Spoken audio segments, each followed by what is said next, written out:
Picture tonight as the last night any of it exists. Your job, gone. Your inbox, gone. The whole idea of a deadline, gone. No alarm ringing at 6, no calendar reminding you of a meeting, no group chat pinging about a project nobody actually wants to finish. So, what would you actually do with the day sitting in front of you? If your honest answer is something like, I genuinely have no idea, don't worry, you are not broken. You just had the exact same reaction that practically every human being on this planet had for roughly 300,000 years. Because for almost all of human history, a day with none of that wasn't a fantasy. It was simply a day. It didn't even have a name. It certainly wasn't a Tuesday. There were no weeks at all. No 7-day box built specifically so you could resent 5 of them and barely enjoy 2. Somebody invented that box a long time ago, for reasons that had absolutely nothing to do with your well being, and most of us have never once stopped to question it. So, here is a question worth sitting with for longer than feels comfortable. What did an actual prehistoric human do from the second they opened their eyes to the moment the fire burned low? Hour by hour, sunrise to dark. No office to report to, no show to binge, no feed to refresh, no inbox to dread opening on a Sunday night. What did an ordinary day genuinely look like before any of that ever existed? The answer is stranger, richer, and more than a little humbling. Because it turns out the people history books quietly labeled as primitive were, in several very specific and very measurable ways, living lives that most modern adults would honestly envy. That is not an exaggeration for effect. It is what the evidence keeps saying, over and over, once you actually go looking for it. For a long time, the standard picture of prehistoric life was something close to a horror film on a loop. Wake up, avoid being eaten, chip at a rock, fail to invent farming, die young. That picture is not just incomplete, it is close to backwards. And the mistake is understandable, because early researchers were reading half the evidence. They found broken bones, hunting weapons, and butchered animal remains, and concluded that life must have been one long, grinding emergency. But researchers also found something else buried in the same layers of dirt. They found flutes carved from bird bone and mammoth ivory, tens of thousands of years old. They found necklaces made from painstakingly pierced shells and teeth. They found evidence of people walking hundreds of miles across open, mapeless land for the sole purpose of trading colored pigment. They found the graves of elderly people who had lived for decades with severe physical impairments, buried with obvious ceremony, sometimes surrounded by flowers. None of that belongs to a species locked in constant survival panic. That is the behavior of a species with real time on its hands, spending that time on things that mattered to them. In the 1960s, an anthropologist named Marshall Sahlins did something that was seen as fairly provocative at the time. Instead of guessing at prehistoric life from old bones alone, he studied the time-use patterns of living hunter-gatherer societies. Groups like the Kungsan of the Kalahari Desert and the Hadza of Tanzania, whose way of life had remained close to the pattern our ancestors likely followed for most of our existence. What Solins found upended the grinding survival story almost completely. On average, these groups spent somewhere between 3 and 5 hours a day on anything you could call subsistence work: hunting, gathering, food preparation, tool maintenance, shelter repair. The rest of daylight, genuinely free, talking, resting, playing, making music, making things they did not urgently need, telling stories, managing the complicated social business of living closely with other people. Solins called them, memorably, the original affluent society. Not because they owned much. They usually owned almost nothing, since everything you own is something you eventually have to carry. But because they had the one resource every modern person is chronically short of and constantly chasing: unscheduled, unmonetized time. Decades later, the anthropologist James Suzman spent extended periods living among the Jew Hoansi Bushmen of Namibia and reached a strikingly similar conclusion from a completely different angle. Suzman described their relationship to work not as poverty, but as a kind of deliberate, sustainable sufficiency.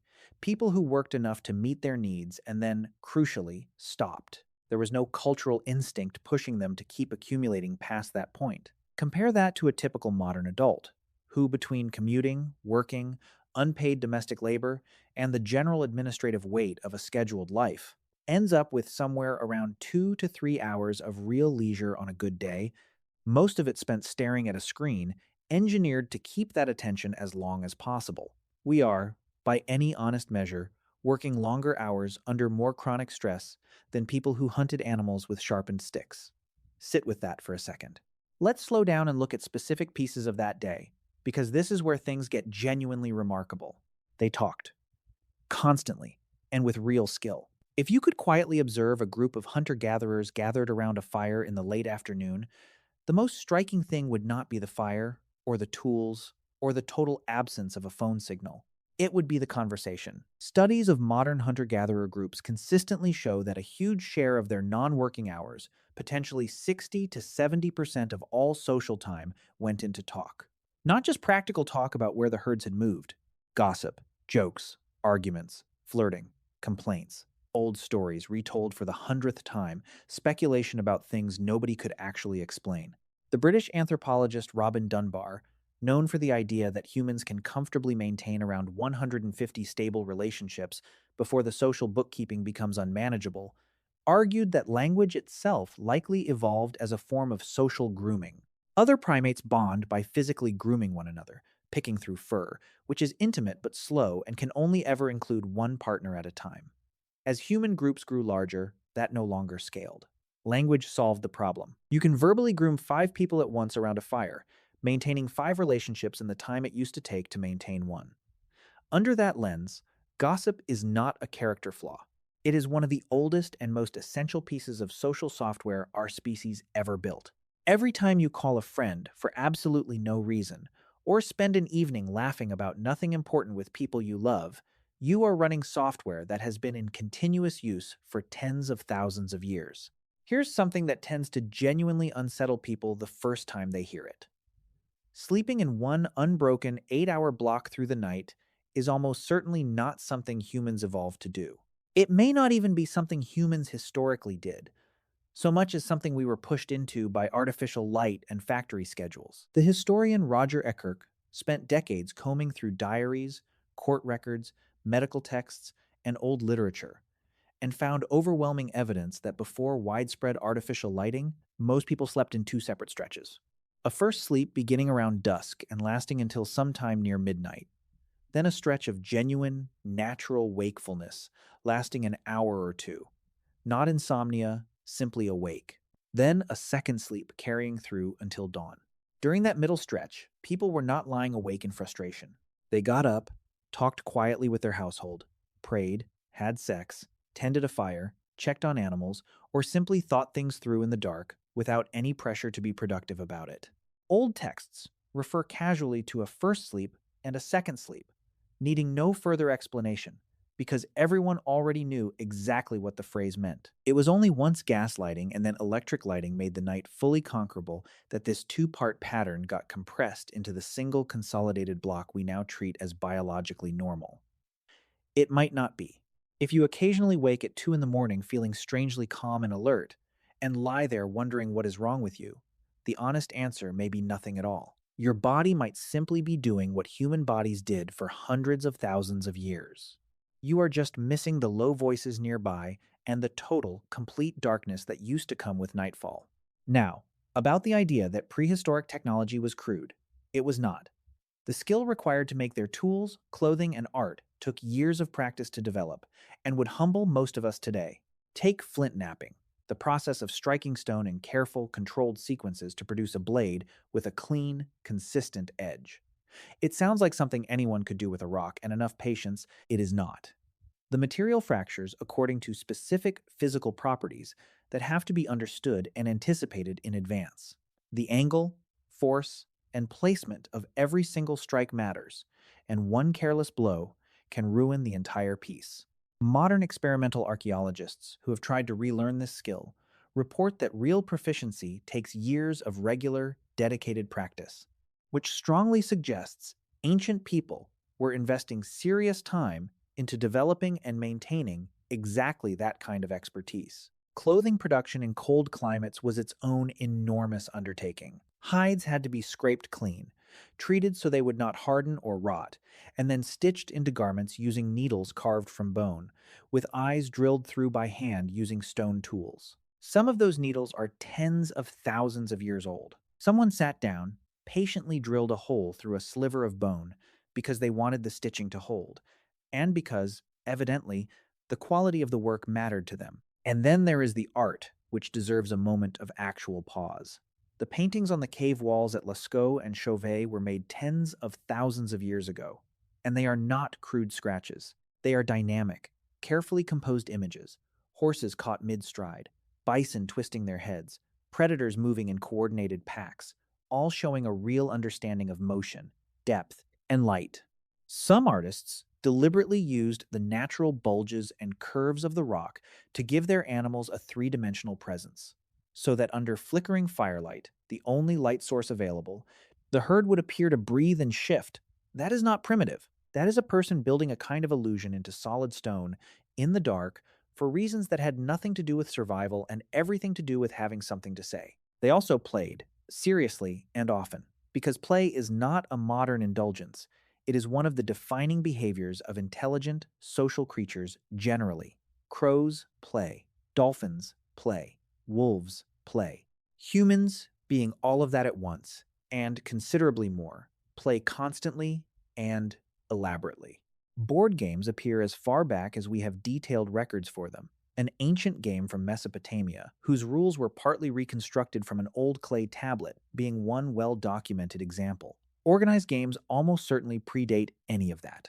Children in every hunter-gatherer society ever studied engage in rich, structured play, imitating adult skills, inventing their own rules, competing, cooperating, negotiating disputes. That pattern shows up independently in societies with no contact whatsoever, which is usually a strong sign that a behavior runs deep in our biology rather than being culturally borrowed.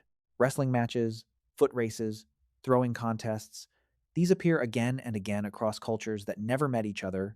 Exactly what you would expect if competitive play is simply what humans naturally do once they have spare time and energy, which, given their short working day, they very much did. Play, worth noting, is also one of the primary mechanisms through which children build physical coordination, social understanding, and emotional control. In most of these societies, there was no real boundary between play and education. You learned to hunt by playing at hunting. You learned to negotiate by playing games with real stakes and real conflict.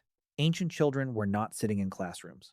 They were out in the world, and the world itself did the teaching. Here is the part that tends to land hardest and gets the least attention in popular retellings. Archaeologists have found the remains of individuals with severe, lifelong disabilities, conditions that would have made them almost entirely unable to contribute physically to the group's survival, who nonetheless lived for years, sometimes decades, because somebody chose to care for them.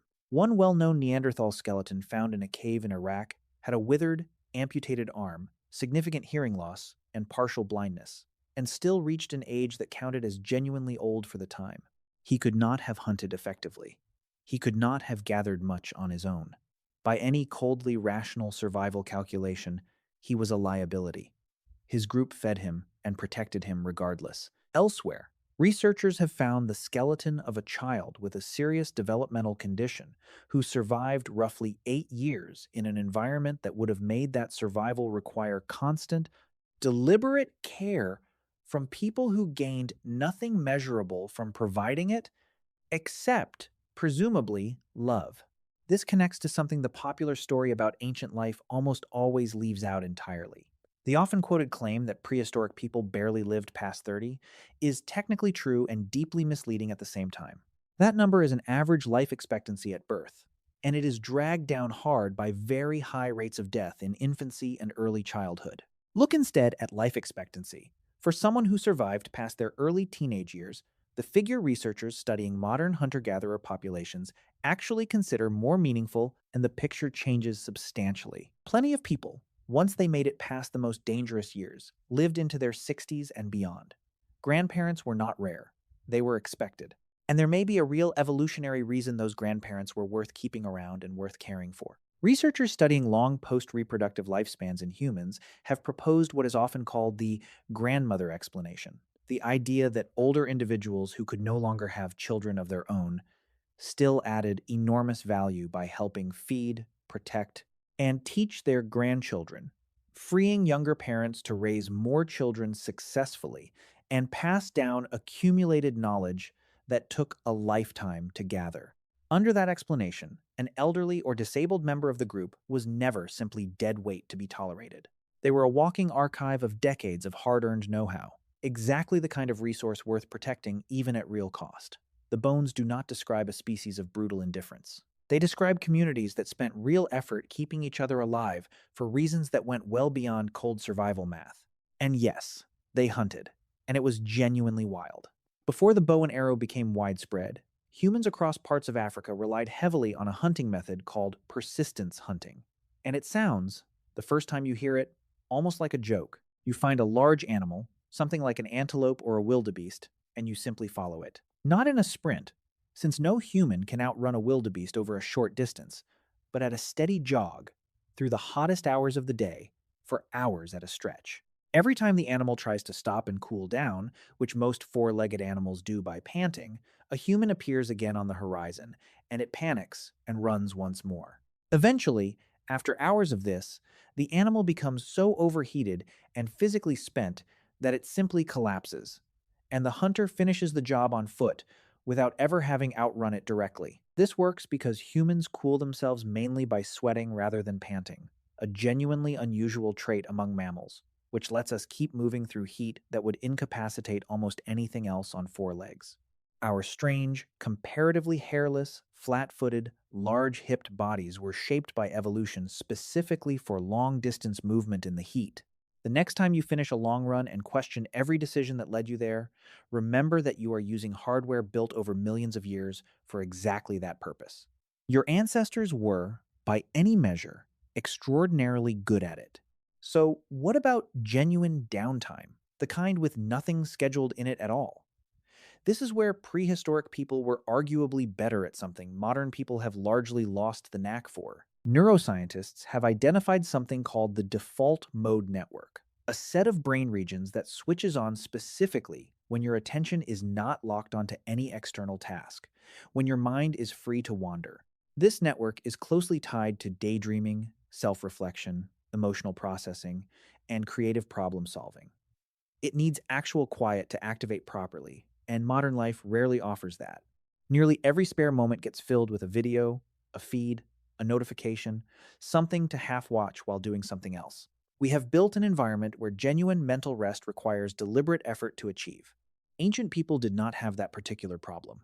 Sitting by a fire after dark, watching flames, thinking without any agenda, was simply the ordinary evening. It likely carried real benefits for emotional regulation and creative thought, the kind of quiet, unstructured processing that later produced the earliest stories about why the stars moved, where the dead went, and how the world began, the distant ancestors of philosophy, science, and religion alike. Those ideas came from minds that had the time to actually wander. So, here is one last question, and it is worth taking seriously rather than answering on reflex. If you actually had that day back, the one with no job, no inbox, no deadline, would you really want it? Leave your honest answer in the comments. Until then, take care of yourself, and I will see you in the next one.